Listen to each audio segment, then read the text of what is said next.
If you're asking me, I thought it was a dirty slide. Yeah, but just a little bit.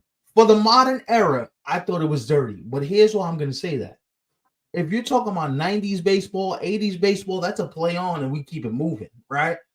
But with the amount of protection they're giving catchers at the plate, second baseman as you go to touch the base, middle infielders, like that's considered dirty by today's standards. I'm not saying I think it's dirty personally, but if you're judging it just based off of today, that's a dirty play. Yeah.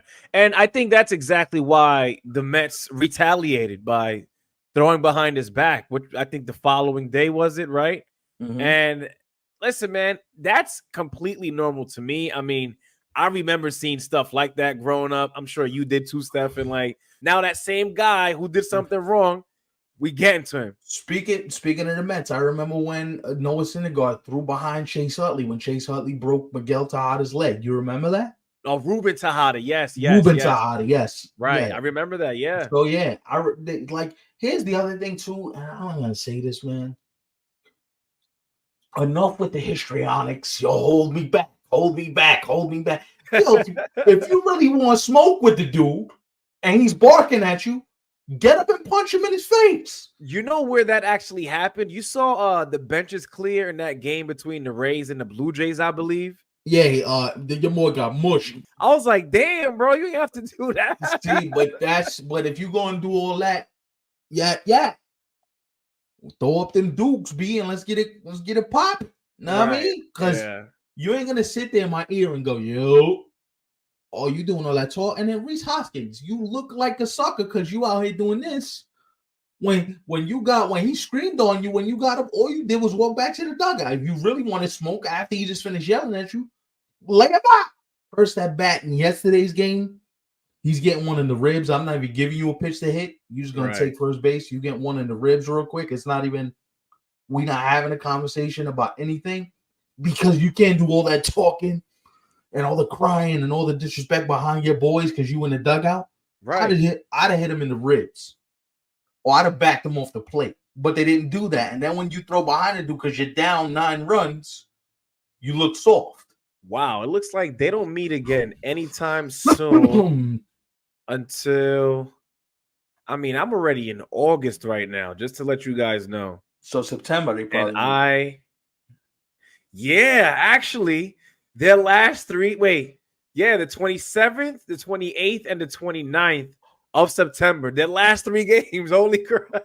Well, hold on. Well, none of them are going to be in it. So let's just have them fight on the field because y'all both ain't making the playoffs. So that is true. Just because you said that too, I think they should just kind of like leave it, here.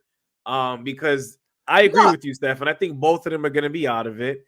And at that point, are you guys going to fight each other for bragging rights? Because you're not doing anything else after that fight. I mean, at that point, that's why this generation's soft, bro. Because you remember the generation if it's Pedro, when you hit a Red Sox, Pedro came back the next day and he hit somebody in the ribs, and you're like, all right, we squared up.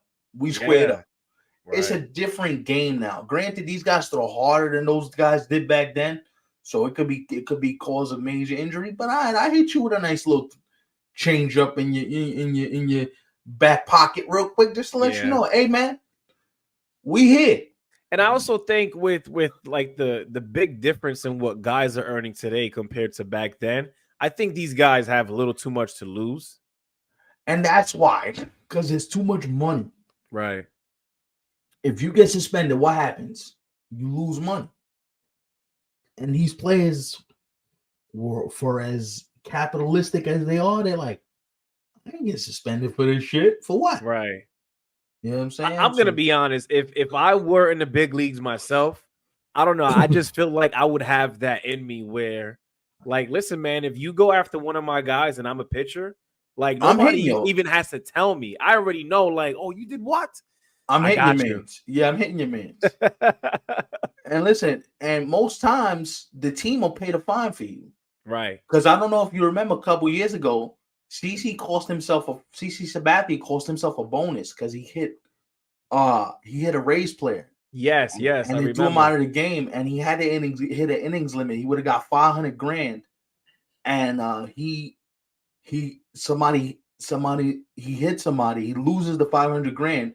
So what the Yankees did was they wrote him a check for $500,000 and put it as a bonus in his contract. I was like, hey, you get it anyway. That's I feel like that's how it should be done, man. I'm all for that, honestly. Listen, you talking all that hot shit. You want to do it, we can do it. The problem is this generation, they all about this, bro. And notice you did that when you win the dugout. You ain't face up man to man because you didn't want to get Tim Anderson sent to the next millennium. You didn't want to get Rougned Odor where you got hit where Jose Bautista got hit into 2032. Like you didn't want none of that. You know what I'm saying?